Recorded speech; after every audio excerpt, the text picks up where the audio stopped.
Usulan dari Bapak untuk pertemuan ini kita akan membahas berbagai masalah yang dimunculkan saja.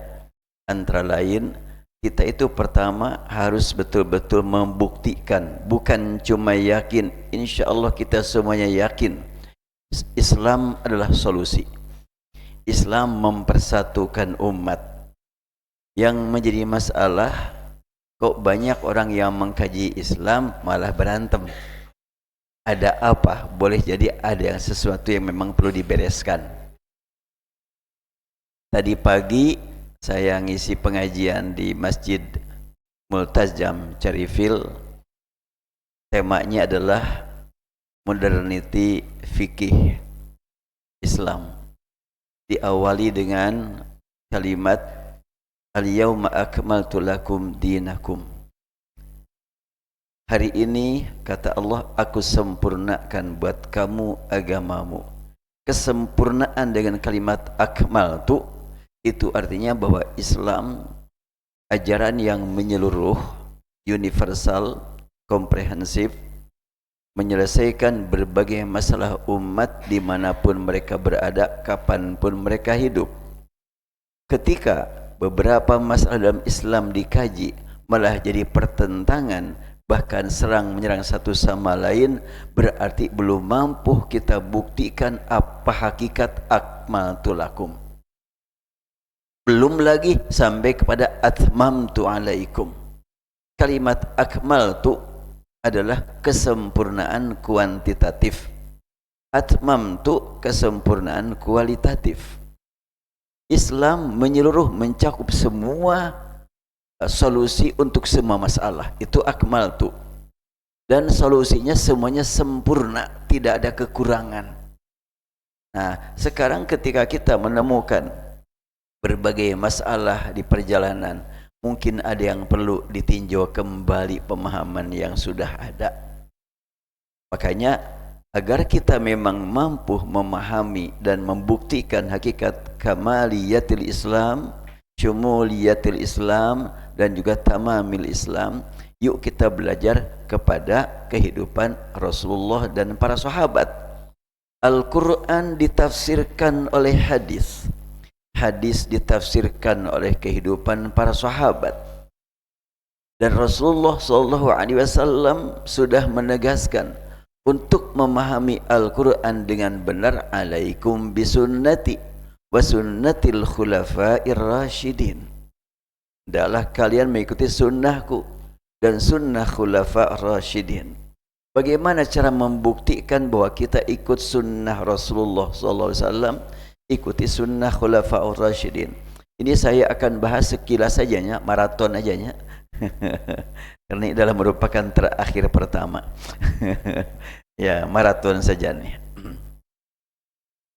Jadi kita hubungkan antara makna akmaltu, atmamtu, dan alaikum bisunnati wa sunnatil khulafa'ir rasyidin. Ikuti sunnahku dan sunnah khulafa'ir rasyidin. Ketika Rasulullah menyatakan ikuti sunnah khulafa'ir rasyidin, sama sekali para sahabat belum dapat mengetahui siapa yang dimaksud khulafa'ir rasyidin, karena belum ada orangnya, tapi sifatnya yang ada. Khulafa adalah di belakang Rasul, yaitu melanjutkan perjuangan Rasul.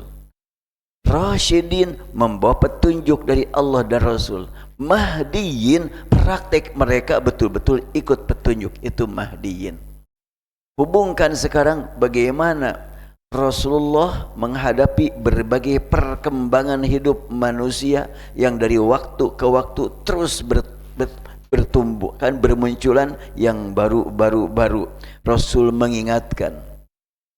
Setelahnya kalimat alaikum bisunnati wa sunnatil khulafa'ir rasyidin, itu lanjutannya tentang masalah bid'ah. Mari kita perhatikan yang dibahas tadi pagi, di mana nih, lupa lagi.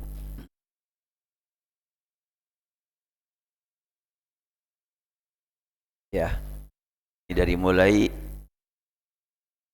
kalimat al-yawma akmaltu lakum dan atmamtu alaikum ni'mati. Dan inilah ayat yang paling sering diangkat, yang cara penyampaiannya sangat beragam. Terkadang ayat ini adalah menjadi masalah besar, pertentangan yang tidak menyelesaikan masalah. Dengan pernyataan Islam sudah sempurna, jangan ditambah-tambah, kan gitu ya. Sudah sempurna, betul. Al-Quran sempurna, hadis sempurna, pemahaman kita jauh dari sempurna. Bagaimanapun tidak ada yang mampu memahami Al-Quran dengan sempurna.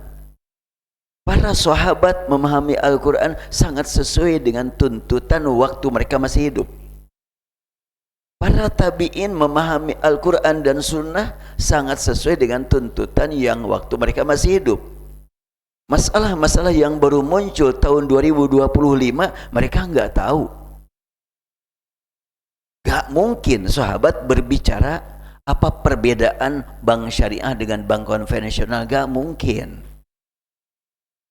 Gak mungkin Imam Syafi'i, Maliki, Hanafi berbicara tentang bagaimana hukumnya arisan, gak mungkin. Belum ada itu. Oleh karena itu kita harus menggali lagi, tidak merasa cukup dengan penggalian para pendahulu kita. Karena sekian banyak masalah yang muncul saat ini belum muncul masa lalu. Bagaimana mungkin orang yang belum tahu masalah mereka berbicara solusi? Ya mungkin. Kalau Al-Quran sudah mencakup, karena Allah Maha tahu apa yang akan terjadi, yang sedang terjadi saat ini, dan 2000 tahun mendatang akan terjadi. Allah Maha tahu. Solusinya sudah ada dalam Al-Quran. Hanya yang menggalinya belum nyampe kecuali ketika peristiwa itu terjadi. Maka karena itu kita diperintah oleh Rasulullah SAW dengan sabdanya, innallaha yab'atsu li hadhil ummati ala ra'si kulli mi'ati sanatin may yujaddidu laha dinaha. Allah setiap pergantian 100 tahun membangkitkan. Kalimat yab'atsu bisa mengutus, bisa membangkitkan man yujaddidu laha dinaha, membangkitkan semangat melakukan pembaharuan dalam memahami al-Islam. Dan ini terbukti.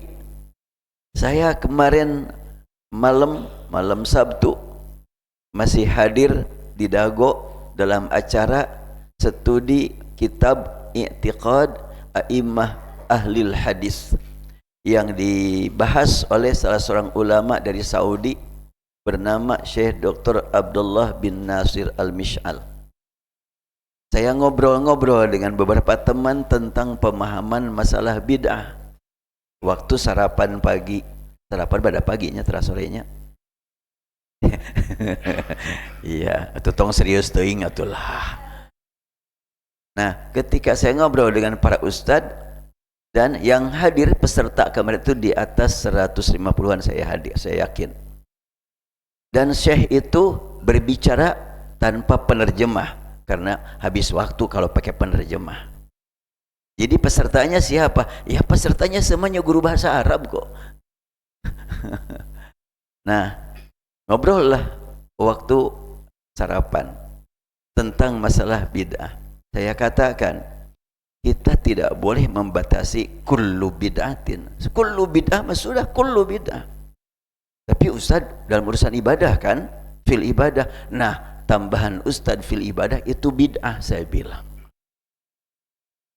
Nah, Rasul menegaskan kullu bid'atin. Nah, ketika kita katakan kullu bid'atin fil ibadah, nah fil ibadah itu bid'ah, saya bilang. Kaget dia bilang gitu. Kita jangan membatasi, sudah kullu bid'ah. Dolalah kan kullu bid'ah. Iya. Memang sesuatu yang memang tidak ada contoh sebelumnya, sempat kita membuat bingung, itulah dolalah. Termasuk materi yang saya sampaikan ketika baru buat bingung para yang hadir di sini, itulah dolalah itu. Tapi kita berharap dolalah yang kita alami seperti dolalah yang Rasul alami. Gimana Rasul mengalami dolalah? Wa wajadaka dhallan fahada. Dolalah yang dialami Rasul pintu hidayah. Yuk kita sikapi. Setiap kali ada temuan baru dan kita yakin ini berguna, bermanfaat, sampaikan kepada yang lain sambil memohon kepada Allah hidayah agar bermanfaat untuk yang lain. Itu jelas sekali. Nah, saya sampaikan kepada beberapa teman, jadi saya bilang kullu bid'atin dhalalah itu realita, tidak bisa kita bantah. Tapi kullu dhalalatin finnar, itu yang memang perlu kita gali kembali secara makna dan secara status hadis. Secara makna bertentangan dengan makna wa wajadaka dhallan fahada. Setiap dhalalah di neraka, gak ngerti saya, sebab neraka itu akhirat. Di akhirat mah gak ada dhalalah, gak ada hidayah.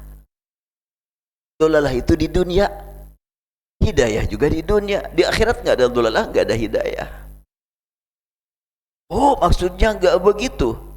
Tapi kullu man dhalla fid dunya finnar. Setiap yang tersesat di dunia pasti di neraka. Ini masalah akidah, nggak bisa pakai takwil begitu. Karena kemarin juga pembahasan tentang akidah, kita nggak boleh takwil dalam dalil yang berkaitan dengan akidah.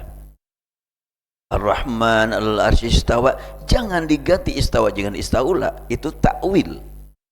Itu yang disampaikan oleh ulama tersebut. Istawa sudah istawa, jangan ditakwilkan. Tapi maknanya apa? Ya istawa sudah jelas maknanya, kata beliau. Dari sawa, yusawi, istawa, yastawi, sudah jelas. Bagaimana istiwanya Allah? Jangan kau tanya, enggak akan mampu.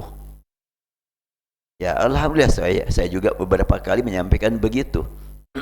Nah, kemudian sewaktu saya ngobrol di siang hari begitu, salah seorang yang ngobrol dengan saya langsung bertanya kepada Syekh tadi.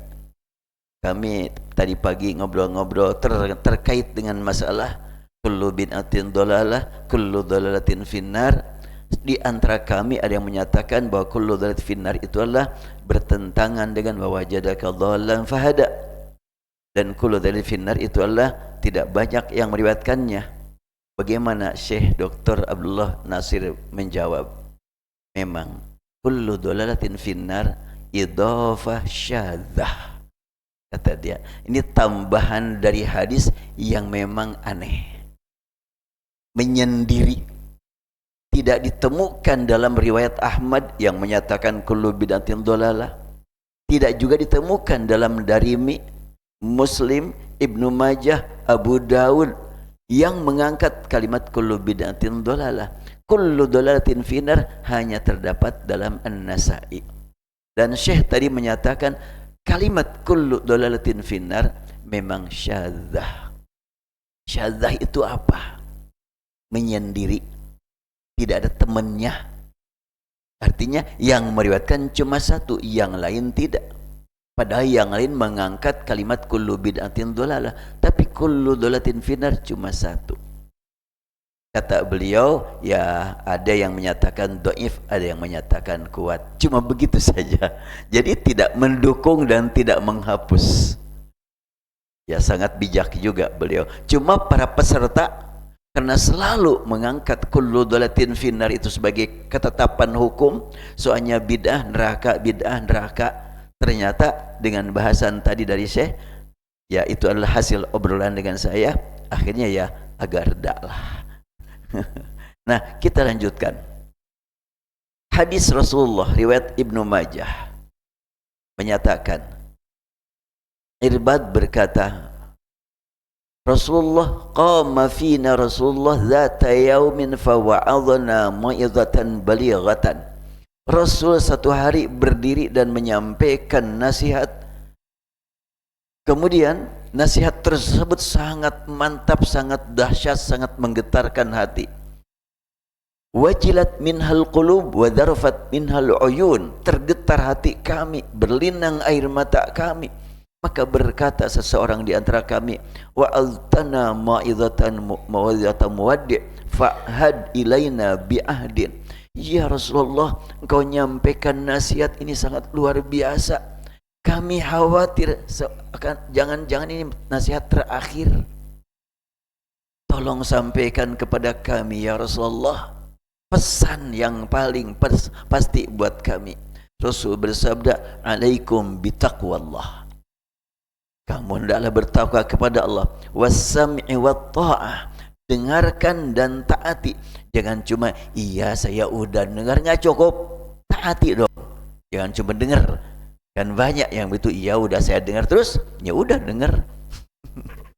Kalimat dari hadis wassam'i wat ta'ah. Wa in abdan habasyian, sekiranya yang menyampaikan perintah takwa kepada Allah itu seorang hamba sahaya dari Habasyah, taati. Bagaimana? Ini bukan hamba sahaya dari Habasyah, hamba sahaya dari Makkah, lebih lagi. Ini bukan hamba sahaya, tapi adalah seorang ulama, lebih-lebih lagi, kan gitu. Kemudian Rasul menegaskan, wasatarawna min ba'di ikhtilafan syadidan. Kalian nanti akan menemukan perbedaan pandangan, pemikiran, pemahaman yang betul-betul kelihatan sulit untuk diselesaikan. Terus bagaimana ya Rasulullah? Fa'alaikum bisunnati, ikutilah sunnahku, wa sunnatil khulafa'ir rasyidin al-mahdiyyin, dan ikuti sunnah khulafa rasyidin mahdiyyin. Siapakah khulafa rasyidin mahdiyyin yang dimaksud oleh Rasulullah? Tidak dijelaskan. Bukankah Abu Bakar, Umar, Utsman, Ali mereka adalah khulafa rasyidin? Belum jadi waktu itu. Kan disebut khulafa rasyidin itu setelahnya Rasulullah wafat. Rasul menyampaikan kalimat itu, sifat-sifat yang harus diikuti seperti ini. Orangnya mana? Mungkinkah ada khulafa rasyidin al-mahdiyyin pada tahun 2025? Siapa yang menyatakan mustahil? Mungkin saja.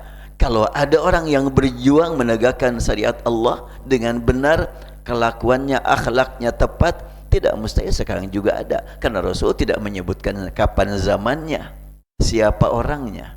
Ini ungkapan saya membingungkannya kan, tenanawan lah helanan.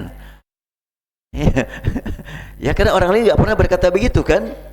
Nah, pasti yang namanya khulafaur rasyidin Abu Bakar, Umar, Utsman, Ali, tambah dengan Umar bin Abdul Aziz, cuma itu, enggak ada yang nambah-nambah. Tapi tidak mustahil nanti Ustaz Dayat jadi khulafaur rasyidin. Iya kan? Kalau ada orang yang taat saat ini dan dia memang betul-betul mampu mengantarkan umat ke jalan yang benar dengan ungkapannya dan perbuatannya siang dan malam, itulah bagian dari khulafaur rasyidin mahdiyyin. Kemudian addu 'alaiha bin nawajiz, hendaklah sunnah Rasul, sunnah khulafaur rasyidin dipegang teguh oleh kamu. Lalu wa iyyakum wal umurul muhdatsat, hati-hati menghadapi urusan-urusan yang baru. Apa nih urusan yang baru? Ini kamera ini baru nih, zaman Rasul nggak ada. Hati-hati. Iya. Oh, jangan dihubung-hubungkan urusan teknologi. Yang melarang siapa? Nggak ada yang melarang. Ya tapi kan ini urusan ibadah. Ini dibeli untuk ibadah. Kamera ini nggak pernah dipakai maksiat nih. Sound system, proyektor ini dibeli untuk ibadah. Zaman Rasul nggak ada. Tapi kan Rasul bukan guru teknologi. Siapa bilang? Rasul itu sampai memantau para sahabat keahlian mereka. Luar biasa. Cuma belum ada internet zaman Rasul, gitu aja. Ya, kita lanjutkan. Fa inna kulla bid'atin dolalah, titik sampai situ. Tidak ada wa kulla dolalatin finnar. Sampai fa inna kulla bid'atin dolalah. Kalimat kulla bid'atin dolalah dipahami harus bagaimana cara memahami? Ikuti pemahaman para sahabat. Gak mungkin ada yang lebih paham terhadap sabda Rasul melebihi pemahaman sahabat. Ini sepakat semua orang berkata begitu. Tapi prakteknya berbeda. Saya memahami ucapan sekian banyak ustadz menyatakan tidak ada yang dapat memahami ungkapan Rasul melebihi ungkapan sahabat. Setuju? Siap? Samina wa ata'na. Bagaimana sahabat memahami kullu bid'atin dolalah? Nah itu yang harus kita gali sekarang. Sahabat zaman Umar bin Khattab masih banyak sahabat, belum banyak yang meninggal. Banyak yang meninggalkan pada zaman Utsman bin Affan, pada zaman Ali bin Abi Thalib. Banyak sahabat yang meninggal dengan perang Siffin, perang Jamal. Pada zaman Umar bin Khattab jadi khalifah, belum banyak sahabat yang meninggal. Berarti memang masih lebih banyak sahabatnya daripada tabi'innya. Bagaimana Umar bin Khattab memahami kullu bid'atin dalalah? Yuk kita pelajari hadis riwayat Bukhari nomor 2010. Mudah-mudahan bisa diingat nih nomor 2010-nya. Kata Abdurrahman bin Abdul Qari, aku keluar bersama Rasulullah pada satu malam di bulan Ramadan menuju masjid. Berarti sudah wafat Rasulullah kan? Fa'idhan nasu auza'un mutafarriqun. Aku saksikan bersama Umar bin Khattab masyarakat di masjid bergolongan-golongan pada sholat. Di sana sendirian, di situ bertiga, di sini berempat, rame. Di sana Al-Kafirun, di situ Al-Ikhlas, di situ Al-Baqarah, di situ Al-Kahfi, rame.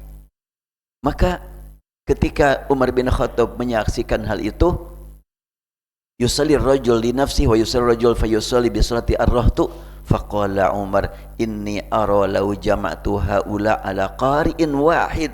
Aku punya pemikiran yang rasanya ini tepat kalau aku buktikan, aku wujudkan. Apa maksudnya? Aku satukan mereka sholat dengan satu imam saja, yang rame-rame kayak begini. Sekiranya hal itu dilakukan, lakana amsal, pasti akan lebih indah kelihatannya, kelihatan kerukunannya, enak didengarnya. Lakana amsal. Summa azama fajama'ahum ala Ubay bin Ka'b. Maka Umar langsung melakukannya hal itu, dipanggil para sahabat, sahabat, mukminin mukminat, yuk kita lakukan sholat satu imam saja. Ubay bin Ka'ab diminta untuk menjadi imam, karena Ubay bin Ka'ab sudah dapat gelar dari Rasul, aqra'uhum li kitabillah. Itu Ubay bin Ka'ab. Thumma kharajtu ma'ahu lailatan ukhra. Pada malam lain aku bersama Umar keluar lagi. Wan nasu yusalluna bi salati qari'ihim. Nah, ditemukanlah pada waktu berikutnya semua orang solat dengan satu qari saja, satu imam. Umar berkata, dalam bahasan panjangnya kalau diuraikan, kata Umar, di zaman Rasul nggak pernah terjadi kayak begini. Setiap malam berjamaah solat malam Ramadan, satu imam. Ini bid'ah, karena tidak ada contoh dari Rasulullah. Dan Umar tidak ragu-ragu menyatakan, ni'mal bid'atu hadhihi. Ini bid'ah yang paling indah.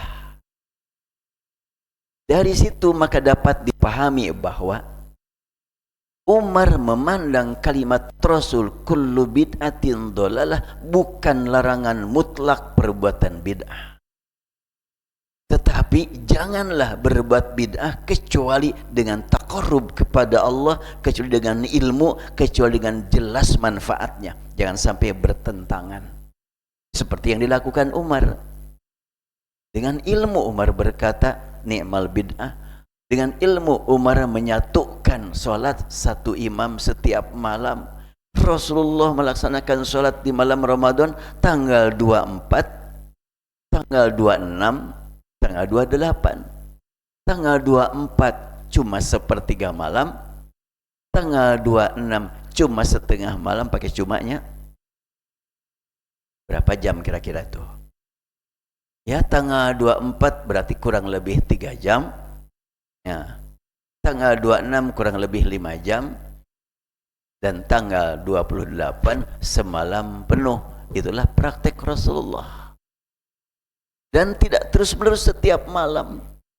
Ketika Umar langsung menganjurkan setiap malam, kata Umar, ini bid'ah yang paling indah. Ungkapan Umar ini bid'ah yang paling indah, tidak ada seorang pun dari sahabat yang protes, yang menentang, yang membantah. Berarti itu ijma' sahabat itu. Ijma' kan itu. Iya, sepakat, mungkin kata sahabat, sepakat ini bid'ah yang paling indah. Untuk zaman sahabat, sholat setiap malam bulan Ramadan berjamaah itu bid'ah. Tapi zaman Saiful Islam hidup tidak bid'ah lagi karena ikut mereka, ittiba namanya. Ya, nih pemahaman saya ini barunya kan lah. Makanya kalau memang baru ya ada yang protes, wajar-wajar aja. Jadi kata bid'ah itu perbuatan tanpa contoh.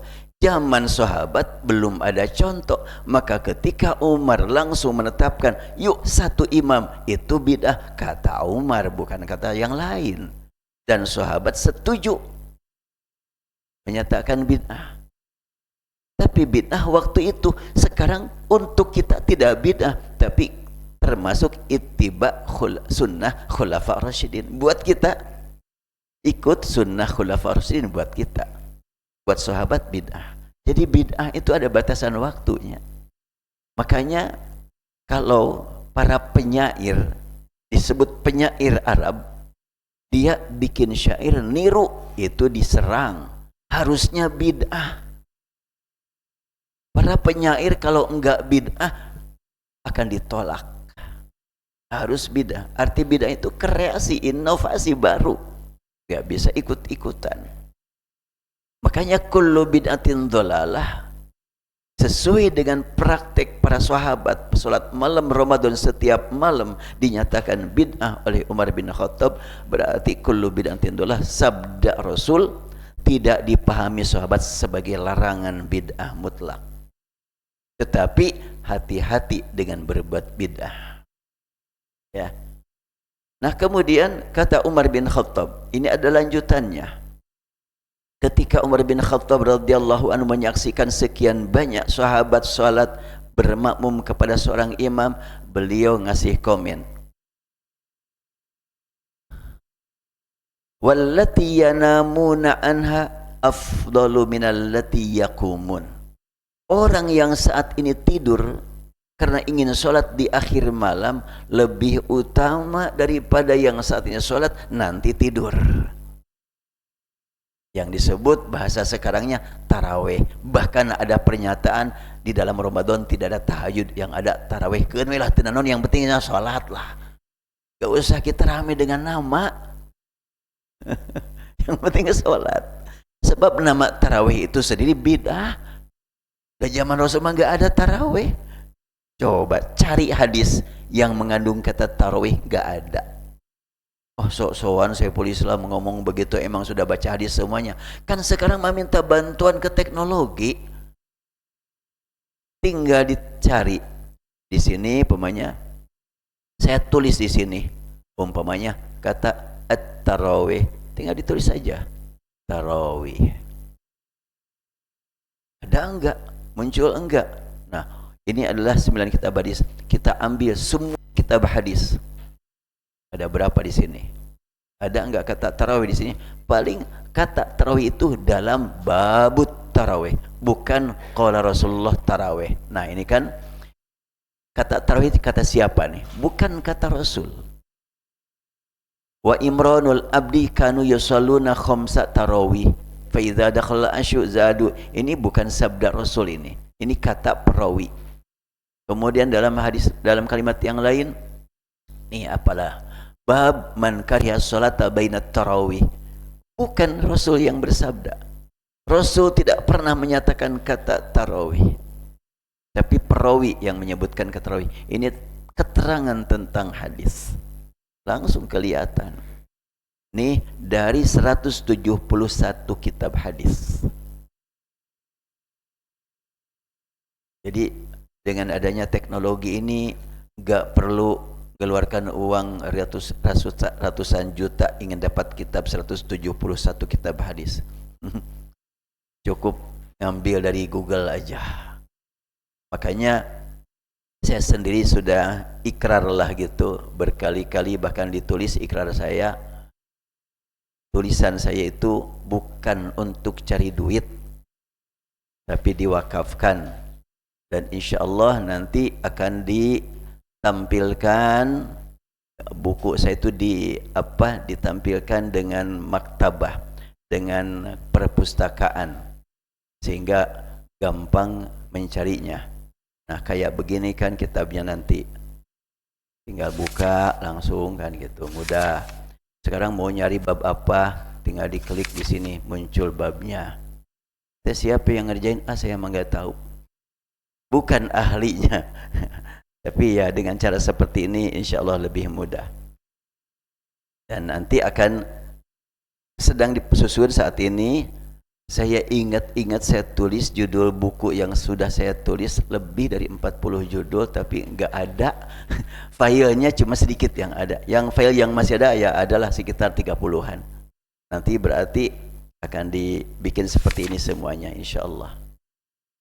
Mudah-mudahan segera bermanfaat. Sebab kalau dicetak, dipamerkan, yang beli nggak tahu siapa yang mau belinya juga.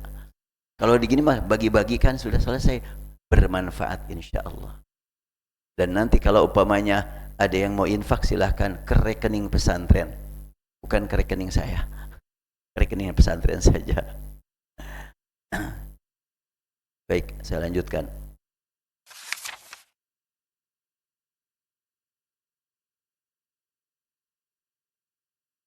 Jadi Umar bin Khattab dan para sahabat yang lainnya tidak ada yang menentang terkait kalimat ni'mal bid'atu hadhihi, ini bid'ah yang paling baik, yang paling indah, yaitu praktek sholat malam Ramadan berjamaah setiap malam. Sampai saat ini tidak ada yang menentang. Di seluruh dunia ada sholat berjamaah tarawih setiap malam, termasuk Masjidil Haram, Masjid Nabawi, Masjidil Aqsa, di mana-mana.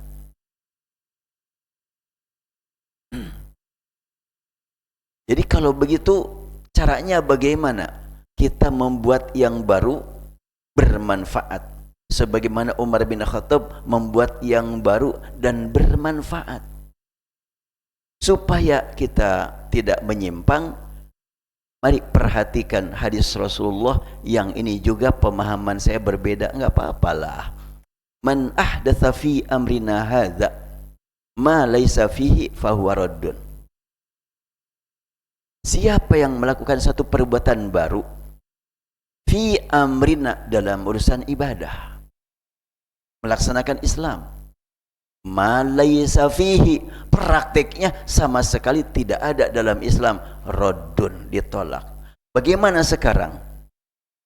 Sekian banyak ulama, termasuk ulama Al-Azhar, bulan Rabiul Awal suka mengadakan perayaan hari Maulid Nabi.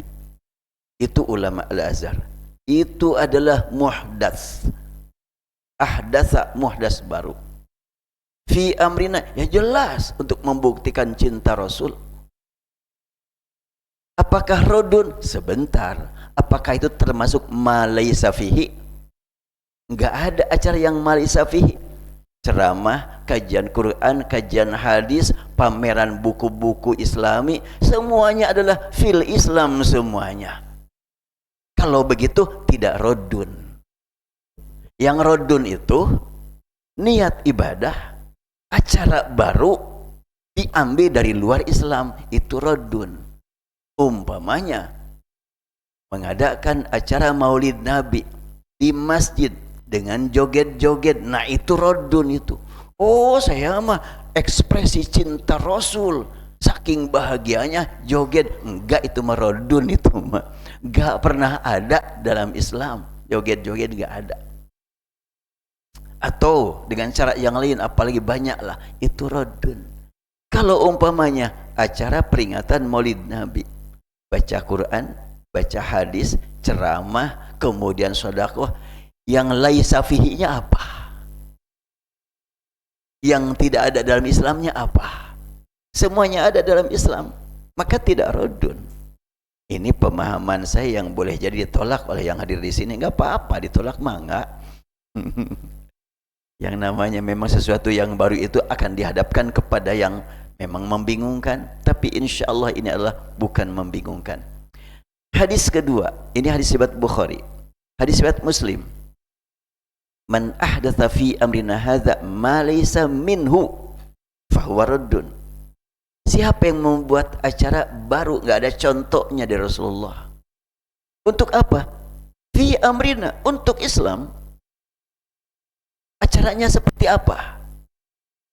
Ya pengajian, berarti dari Allah, dari Quran. Yang dikaji Al-Quran, yang dikaji Sunnah, itu dari Quran, dari Sunnah, nggak ditolak. Yang ditolak adalah yang memang dari luar itu yang ditolak. Nah, inilah pentingnya kita melakukan pembaharuan pemahaman. Rasulullah SAW menegaskan, innallaha yab'atsu li hadhil ummati ala ra'si kulli mi'ati sanatin may yujaddidu laha dinaha. Hadis ini riwayat Abu Dawud, dan saya baca keterangan ulama dahulu ada perbedaan.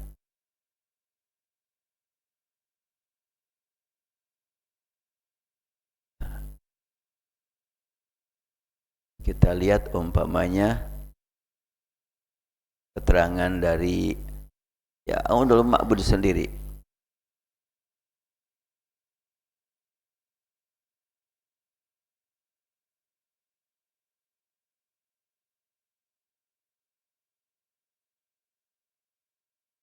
Ini insyaallah untuk materi bulan depan.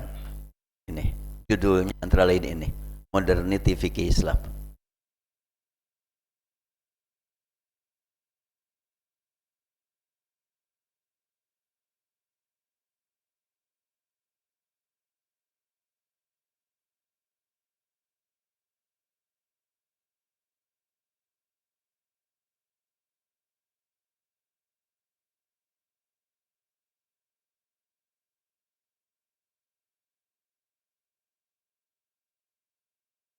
Nah, saya perhatikan terjemahnya saja.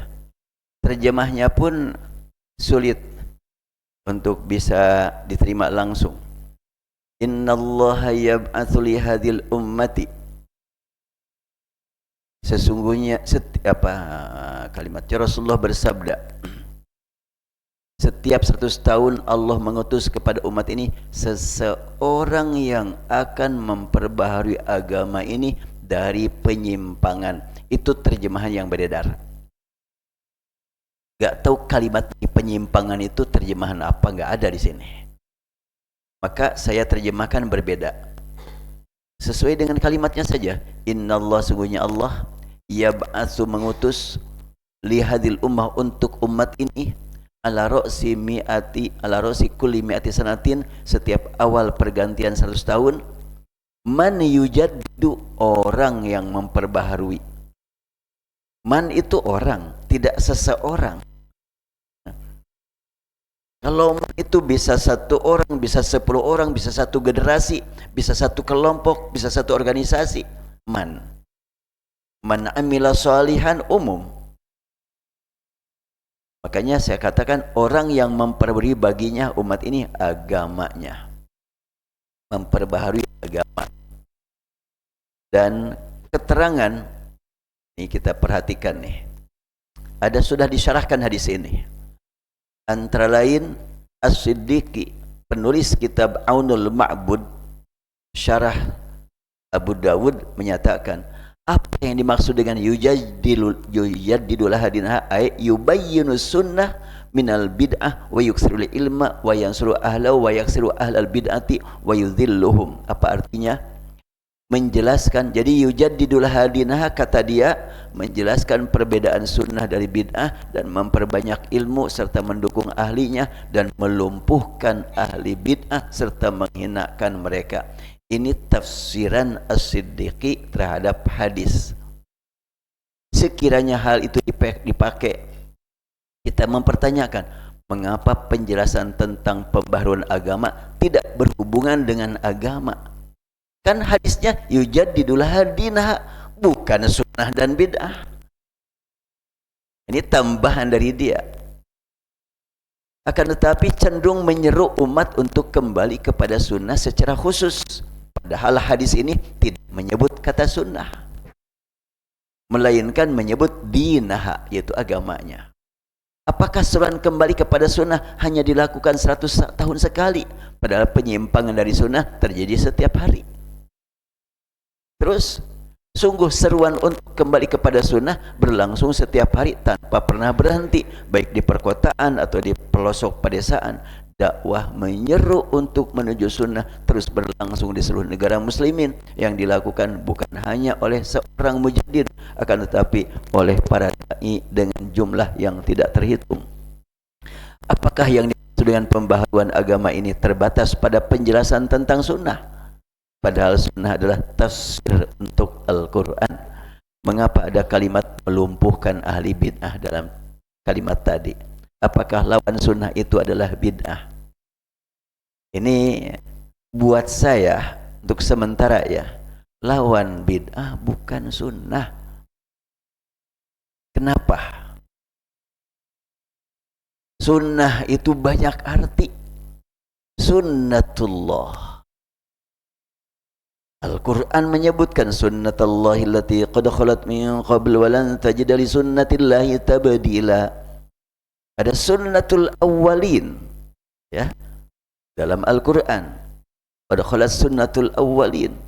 Kemudian ada lagi sunnah Nabi, alaikum bisunnati, sunnah khulafa rasyidin, dan ada sunnah hasanah dan sunnah sayyi'ah. Riwayat Muslim menyebutkan man sanna fil islami sunnatan hasanatan, lanjutannya man sanna fil islami sunnatan sayyi'atan. Yang dimaksud dengan sunnah lawan bid'ah, sunnah yang mana? Gak jelas. Oleh karena itu kalimat mengembalikan umat dari bid'ah menuju sunnah seakan-akan lawan sunnah adalah bid'ah, padahal sunnah ada yang baik, ada yang buruk. Kata siapa? Kata Rasul. Hadis riwayat Muslim. Nah, itu terkait dengan masalah yang dibahas ya tadi pagi. Kita perlu ada pembaharuan dalam memahami Al-Quran dan Sunnah, karena bermunculan terus ya budaya yang baik dan yang buruk, bermunculan terus hasil pemikiran teknologi sains yang baik dan yang buruk.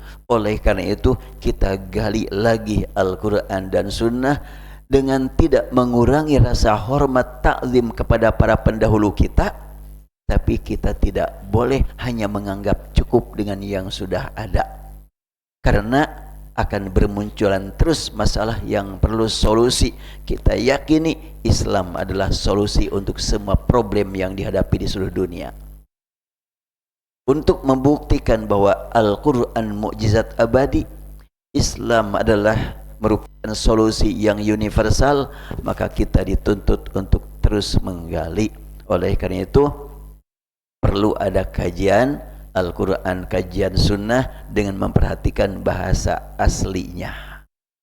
Maka kita pun menggali bahasa asli tanpa mengurangi rasa hormat kepada yang sudah ada. Dan mungkin untuk program berikutnya agak diperdalam ilmu nahu dan kawaid bahasanya akan diperdalam. Sekarang ini 3 bulan ini sekilas saja mengenal, nanti memperdalamnya. Baik, saya cukupkan dulu ini bahasan tentang masalah ini. Saya masuk ke apakah termasuk bid'ah ni'mal bid'ah atau bi'sal bid'ah. Ada pertanyaan dari Bapak tadi tentang masalah membaca surat Yasin untuk orang mati. Karena ini tidak pernah tuntas, hanya jadi perdebatan saja terus. Alhamdulillah buku sudah siap beredar, tapi belum dicetak. Revisi surat Yasin. Nih surat Yasin sebelum direvisi 400 halaman, setelah direvisi 523 halaman. Jadi bukan revisi, atunya tambahan. Antarin tambahannya di sini. Saya baca aja ya. Nanti kalau kurang jelas ditanyakan. Adakah hadiah baca Quran untuk ahli kubur? Masalah hadiah pahala. bolehkah menghadiahkan pahala bacaan surah Yasin untuk orang yang sudah meninggal? Ketika cetakan pertama dari buku ini dibahas di beberapa majlis, pertanyaan bermunculan dari para jamaah tentang status hadiah baca Yasin untuk orang yang sudah meninggal. Jadi dalam cetakan pertama belum ada pembahasan lebih rinci. Jawaban secara lisan sudah disampaikan, namun karena kemampuan penyampaian jawaban sangat terbatas, demikian pula penerimaannya, maka dirasa perlu di sini dikemukakan bahasan lebih rinci sebelum bab penutup. Ini di akhir nih. Ini adalah masalah klasik yang jawabannya tidak jauh dari salah satu di antara dua kata, yaitu boleh atau tidak. Cuma gitunya. Boleh enggak ngirim bacaan Yasin kepada orang yang meninggal? Boleh atau tidak, cuma itu. Enggak ada antara, enggak. Yang satu menyatakan boleh, yang satu menyatakan tidak. Iya, gimana bolehnya, gimana tidaknya, itu yang harus kita bahas saat ini. Setelah kita kaji bersama kandungan surah ini, maka jawaban atas pertanyaan tersebut tidak cukup hanya memilih salah satu dari dua kata boleh atau tidak, tanpa disertai argumentasi yang jelas. Jika jawabannya boleh, bagaimana caranya? Dan jika jawabannya tidak, apa solusinya? Kan gitu. Sebab dikatakan, oh tidak boleh, semakin banyak aja yang melakukan kok.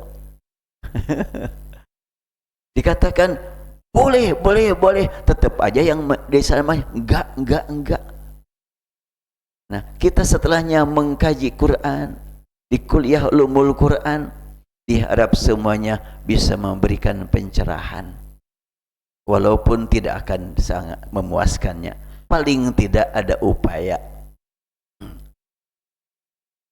Dan jika jawabannya tidak, apa solusinya? Karena kedua jawaban alternatif tersebut muncul dari hamba-hamba Allah yang cinta Al-Quran dan cinta sunnah Rasulullah SAW, yang dipastikan mereka semua beriman bahwa surah Yasin adalah firman Allah. Itu pertama, pedoman hidup bagi semua insan. Semangat teing jadi hausnya.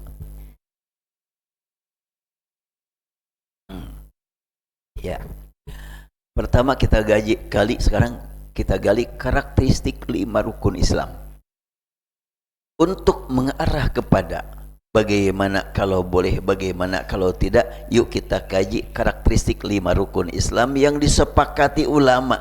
Tidak ada yang ragu, rukun Islam 5. Gak ada yang ngurangi kan? Oh, kurang buat orang miskin mah, kurangi haji. Enggak ada yang berani begitu. Kurangi zakat, enggak ada, tetap 5. Walaupun ada seorang ustaz di Indonesia, muslimin Indonesia tidak wajib haji, ya enggak apa-apa lah. Ada itu viral itu kalimat itu. Sebelum membahas masalah spesifik tentang hadiah amal untuk ahli kubur, ada baiknya kita lakukan studi tentang karakteristik 5 rukun Islam.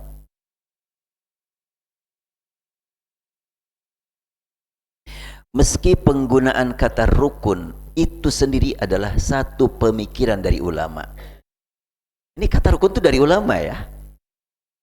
Gak ada dalam hadis arkanul Islam, gak ada. Makanya saya pernah canda dulu. Pertama kali saya ke Mekah tahun 84. Ada yang belum lahir, banyak yang belum lahir lah. Saya tahun 84 pertama kali ke Mekah. Kemudian saya kerja di satu maktab 2. Orang Arab nanya kepada saya, kamu muslim? Saya balik nanya, boleh non muslim masuk sini? Enggak boleh. Ya kenapa nanya? Baik, kalau benar kamu muslim, berapa rukun Islam? Aduh, ini main-main orang ini. Saya jawab, rukun Islam 7. Oh, dari mana 7? Emang berapa? 5 katanya. Yang 5 itu apa? Dia sebutkan kan, syahadah, selanjutnya sampai haji. Kamu 7, yang mana? Yang 5 tadi saya tambah 2. Apa itu? Buat laki-laki khitan dan jihad.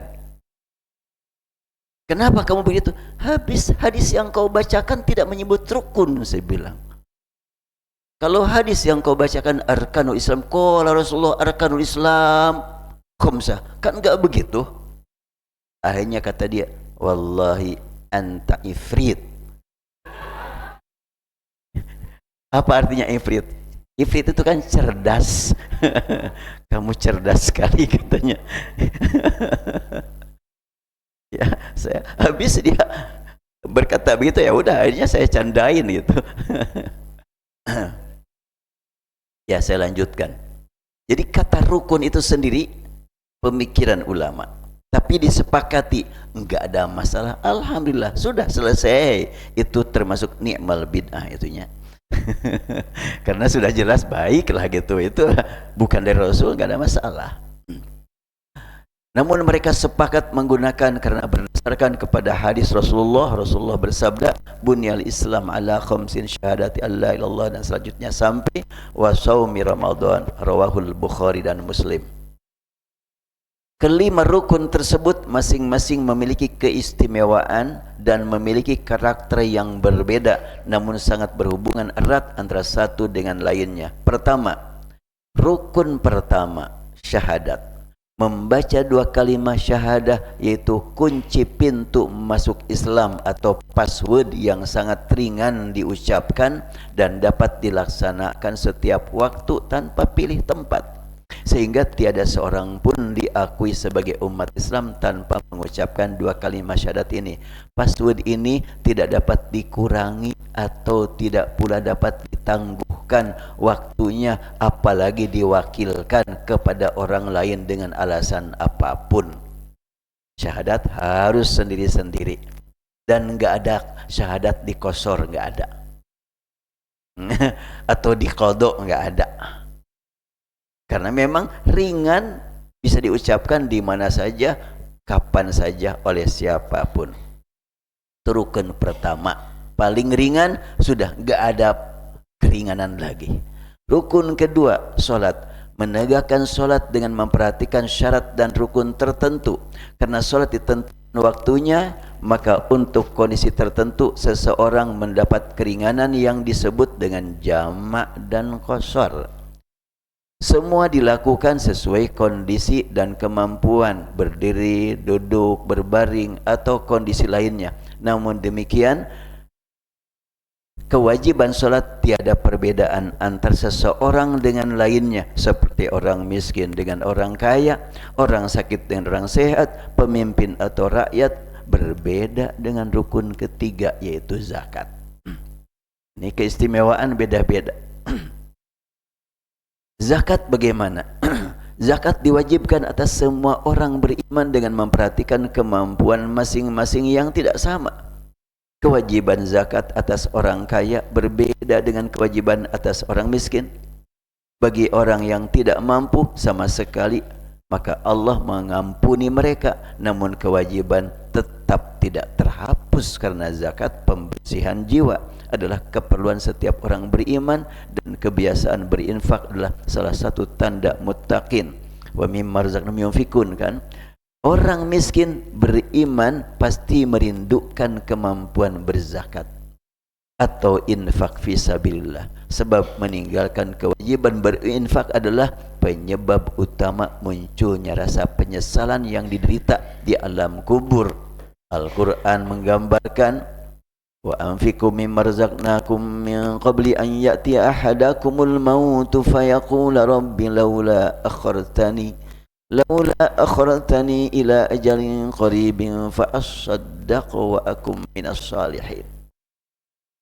Kalimat fa asaddaqu diungkapkan nanti di alam kubur oleh orang yang meninggalkan harta di dunia sebelum mati, belum sempat disedekahkan. Dia fa asaddaqu, berangan-angan ingin diberi waktu untuk bersedekah. Kelihatan soalnya harta ditinggal. Bukan berarti sedekah lebih utama dari solat. Tuh buktinya di alam kubur yang disesali cuma sedekah, bukan solat. Salah. Bukan begitu pemahamannya. Sedekah makan kalau tidak sempat dilakukan, ada bukti tuh ditinggal harta. Tapi kalau salat ditinggalkan, nggak ada bukti tuh buktinya salat ditinggal, enggak. Kan kelihatan tuh salat yang ditinggal, enggak kelihatan. Makanya salat lebih berat lagi. Qalu ma salakakum fi saqar? Qalu lam naku minal musallin. Apa yang membuat kalian masuk neraka sakor? Iya, dulu kami tidak sholat. Ya. Baik, saya lanjutkan. Jadi orang miskin yang beriman pasti bercita-cita, aku juga ingin berzakat, berinfak, karena dengan infak dapat membersihkan hati. Kemarin saya ngisi ceramah di sana di Firdaus Park, di hadapan para wakif. Ya. Saya sampaikan kalimat ini terkait dengan ayat yang tadi, dan Allah Subhanahu wa ta'ala mengingatkan pentingnya berinfak, dan saya sampaikan kepada mereka, berinfaklah Anda dengan sedekah untuk mencapai derajat seorang yang berzakat. Bisa dipahami? Zakatilah diri Anda dengan infak secara sedekah. Saya putar. Bersedekahlah Anda saat berinfak agar mencapai zakat. Bingungnya? Ini memang kalimat bid'ah. Iya, karena orang lain nggak pernah ngomong begitu. Ini narasi bid'ah ini, makanya dolalahnya. Iya, membingungkan. Berinfaklah Anda dengan sedekah agar meraih zakat. Berzakatlah Anda dengan sedekah melalui infak. Satu lagi apa ya? Sekarang pertama dari infak dulu ya. Ini kan 3 kata ini. 3 kata bisa jadi 9 susunannya, 3 kali 3-nya, atau 6 susunan lah. Sekarang saya mulai dari infak dulu. Infakkan harta Anda dengan sedekah untuk meraih zakat. Infakkan harta Anda untuk meraih zakat dengan sedekah. Satu. Sekarang kita mulai dari sedekah. Bersedekahlah Anda saat berinfak agar meraih zakat. Bersedekahlah Anda demi meraih zakat dengan infak. Satu lagi, infak, sedekah, zakat. Sekarang mulainya. Barusan zakat apa sedekah barusan? Iya, sekarang zakat. Iya. Berzakatlah Anda dengan infak secara sedekah. Berzakatlah Anda dengan sedekah saat berinfak. Kan sina baringong semuanya. Ini bid'ah ini. Bid'ah mah dolalah. Bingung tuh. Akan dapat dipahami kalimat tadi kalau kita pahami arti sedekah, zakat dan infak secara bahasa umum. Apa arti infak? Menyalurkan harta. Apa arti sedekah? Jujur, sidkun. Apa arti zakat? Bersih, suci. Sucikan diri Anda, berzakatlah. Dengan jujur, berapa yang harus Anda keluarkan sedekah? Kapan? Saat Anda berinfak, menyalurkan harta. Jadi berzakatlah Anda, artinya sucikan diri Anda. Dengan jujur, jangan dimainin angkanya. Kapan? Saat Anda berinfak. Ya kan? Sekarang infakkan harta Anda, artinya salurkan harta Anda dengan jujur seberapa banyak yang wajib dan yang sunnah. Untuk apa? Untuk meraih kesucian zakat. Beresnya cukuplah terjemahnya. Maka itu silahkan dipahami 6 redaksi tadi. Makanya Al-Quran menggunakan kata sodakot dipahami oleh para ulama tafsir bermakna zakat. Ya kalau memang maksudnya zakat, kenapa tidak berfirman innamaz zakawatu lil fuqara'i wal masakin, tapi enggak kan? Innamas sadaqatu lil fuqara'. Tapi dipahami oleh semua ulama yang dimaksud dengan sedekah adalah zakat. Ya kenapa enggak zakat aja? Karena harus mengeluarkan zakat dengan jujur sedekah. Karena itu, khudh min amwalihim shadaqatan tutahhiruhum wa tuzakkihim biha. Ambil tuh harta, sebagian harta mereka. Kenapa? Biar mereka mampu membuktikan kejujuran di hadapan Allah. Sedekah. Dengan membuktikan kejujuran, maka harta yang dikeluarkan tutahhiruhum, mensucikan mereka. Jadi harta yang dikeluarkan oleh orang kaya, yang pertama mengambil manfaat dari harta yang dikeluarkan adalah orang kaya itu sendiri, yaitu kebersihan jiwa. Disalurkanlah kepada orang miskin ngambil manfaat dari hasil karya orang kaya. Nah, ini biasa saya nyusun kayak begini. Dalam tahajud juga begitu kan. Udah pernah kan dalam tahajud? Tahajudlah Anda untuk qiyamul lail dengan tarawih yang berjumlah witir. Biar enggak pusing. Hari tarawih teh sabar rakaat terus hari tahajud, terus hari witir, pusing kan? Nah, kalau gitu maka tahajudlah Anda untuk qiyamul lail dengan tarawih yang berjumlah witir. Witirkan qiyamul lail Anda saat tahajud yang berlangsung dengan tarawih. Iya kan? Ya, dan selanjutnya silahkanlah dibulak-balik eta-eta keneh lah gitu. Baik, saya lanjutkan nih, belum selesai kajian nih. Belum sampai tuntas nih. Kalau tidak selesai season pertama, nanti dilanjutkan season kedua. Lanjutkan ini aja ya. Sekarang ini sudah mau zuhur nih. Mau asar. Bidah juga tuh. Iya, sudah mau asar nih. Ya, baik. Ya, supaya gak nudutannya. Nomor keempat, rukun berikutnya adalah saum. Ibadah saum sangat pribadi karena tidak berhubungan dengan orang lain. Ya, karena itu Rasul sendiri menegaskan, Allah berfirman, innahu li wa ana ajzi bihi. Saum tidak ada kaitan dengan kerjaan malaikat mencatat nilai orang saum. Malaikat pun enggak tahu cara menilai ibadah saum. Karena saum itu bukan berbuat kan? Saum tidak kan ya? Tidak makan, tidak minum, tidak komunikasi suami istri, tidak.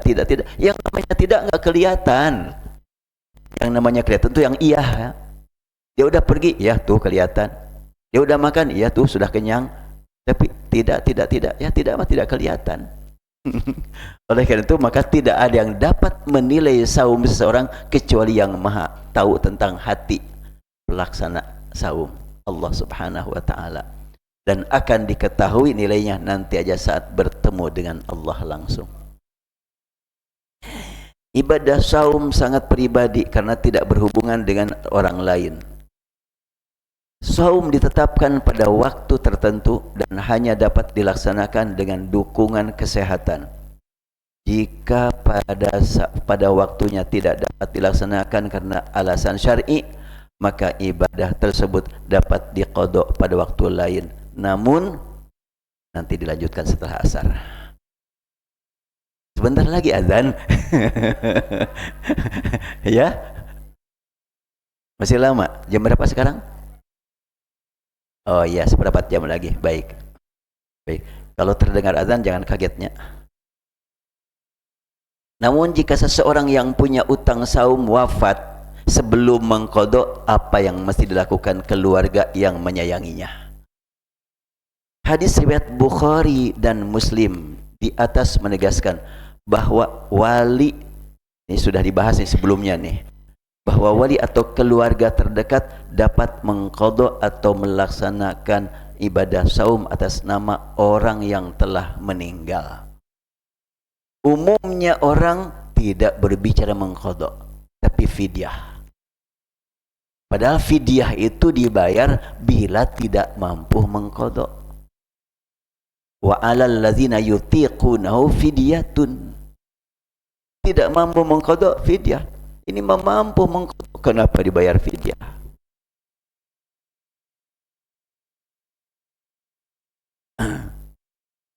Haji adalah ibadah yang berat karena hanya dapat berlangsung pada waktu tertentu di tempat tertentu dengan menelan biaya yang besar.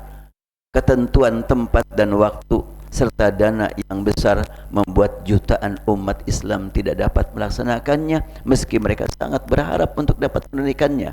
Dan dengan perkembangan jumlah umat Islam dari masa ke masa yang sangat mengagumkan, maka masalah yang dihadapi semakin berkembang pula. Karena itu, untuk ibadat haji turun keringanan bagi yang tidak mampu melaksanakannya, dapat dilaksanakan oleh orang lain yang memenuhi syarat hingga muncul istilah badal haji. Dalil-dalil dari Al-Quran dan Sunnah sehubungan dengan masalah amal ibadah yang dihadiahkan untuk orang lain, sangat penting perhatian terlebih dahulu beberapa nas teks ayat Al-Quran dan hadis yang sangat berkaitan dengan masalah ini. Kita beriman bahwa sunnah Rasul adalah penjelasan untuk ayat-ayat Al-Quran. Karena itu tidak mungkin ada sabda Rasul yang bertentangan dengan ayat Al-Quran. Yuk kita pegang prinsip ini. Tak mungkin sabda Rasul bertentangan dengan Al-Quran. Kalau ada yang bertentangan, mungkin tidak sahih. Bila ditemukan sahih, pasti tidak bertentangan. Bila ada yang mengatakan ini walaupun sahih bertentangan, yang bertentangan bukan sabda Rasul dengan Al-Quran, tapi pemahaman anda terhadap sunnah bertentangan dengan pemahaman anda terhadap Al-Quran. Ya, harus begitu tuh ya. Dan itu banyak itu. Oh, ini walaupun hasilnya sahih, tapi bertentangan dengan Al-Quran. Enggak mungkin. Jika ditemukan ada dalil yang sama-sama kuat namun terkesan bertentangan, maka yang bertentangan bukanlah satu dalil dengan dalil, akan tetapi kemampuan manusia dalam memahami dalil yang sangat terbatas. Pertama, memahami dalil-dalil terkait dengan masalah ini. Kita awali dengan doa Nabi Ibrahim. Nabi Ibrahim membangun Ka'bah atas bimbingan Allah. Tak mungkin salah membangun. Tapi beliau berdoa, Rabbana taqabbal minna innaka antas sami'ul alim. Kenapa saya angkat ayat ini? Nabi Ibrahim ibadahnya pasti benar, tapi dia tidak mengaku sudah benar, apalagi dihadiahkan kepada yang lain. Jangan dulu diambil kesimpulannya. Tarik napas panjang dulu. Belum selesai nih, baru koma nih ya. Catatan amal dan pengaruhnya.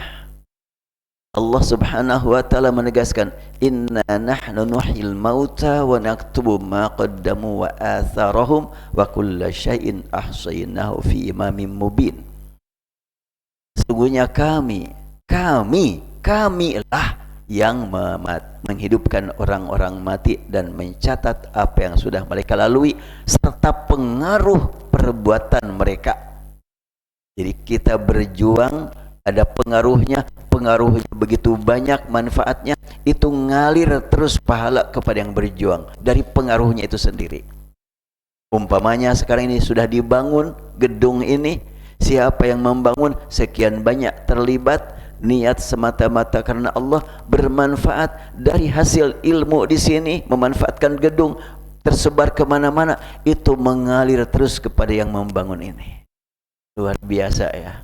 Memperbanyak amal, kalau dengan ilmu gampang, tapi hilangnya enggak gampang.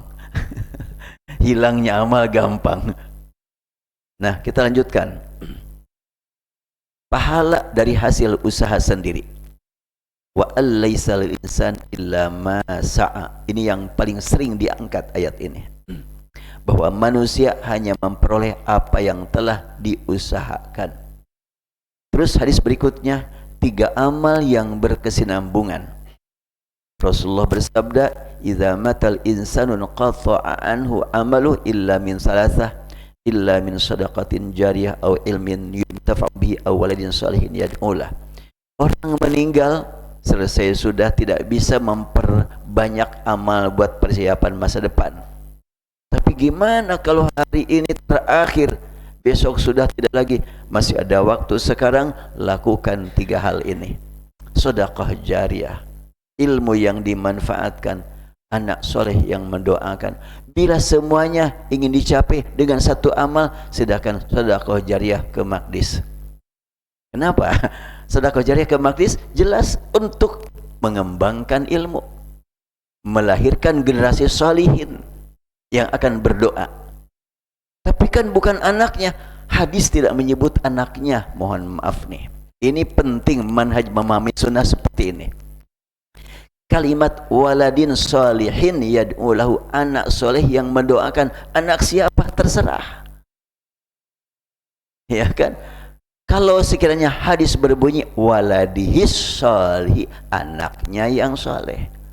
Kalau waladin salihin, anak siapa saja. Santri ini belum punya anak nih. Belum kan? Iya, santri belum punya anak, tapi ingin didoakan oleh anak soleh, banyak beramal buat anak orang lain yang mereka akan berdoa. Begitu maknanya. Ilmin yuntafa'u bi, ilmu yang dimanfaatkan, bukan diajarkan saja. Yang masang listrik, yang masang internet, yang masang, kalau karena Allah, itu ilmu yang dimanfaatkan. Ibu punya resep bikin sambal yang sangat enak, diajarkan sama yang lain, oh sekeluarga menikmati, itu ilmin yuntafa'u bihi itu. Baik, selanjutnya qada, utang puasa orang yang meninggal. Tadi sudah saya sebutkan, dan ini hadisnya. Rasulullah bersabda, hadis riwayat Muslim ya, dari Ibnu Abbas, anna mra'atan atat Rasulullah SAW faqalat inna ummi matat wa 'alaiha shaumu syahrin, faqala ara'aiti law kana 'alaiha daynun akunti taqdinahu, qalat na'am, qala fadillah ahaqqu bil qada. Seorang perempuan datang kepada Rasulullah, ya Rasulullah, ibuku punya utang ibadah saum 1 bulan Ramadan, bagaimana caranya? Rasul bertanya, kau anak pertama? Iya. Engkau? Ara'aiti law kana alaihi qad ya, enggak pakai pertanyaan itu. Rasul bertanya, kalau sekiranya ibu kamu punya utang kepada manusia, bukankah engkau yang membayar? Dia berkata, iya, demikianlah qada. Utang kepada Allah lebih berhak untuk dibayar. Jadi di sini tidak disebutkan fidyah ini. Di qada, kalimatnya fa'inullah ahaqqu bil qada. Kemudian hadis lain, man mata wa ali siyamun sama anhu waliyuh, siapa yang meninggal punya utang saum, maka walinya yang membayar utangnya. Ini jelas. Masih bernapas panjangnya? Ya udah. Kita lanjutkan setelah sholat. Nanti kita mulai jam berapa nih? Ya, jam 4 aja? Atau kurang dari jam 4? Jam 3:45. Jam 3:45. Ya, baik. Kita mulai nanti. Subhanakallahumma bihamdika asyhadu an la ilaha illa anta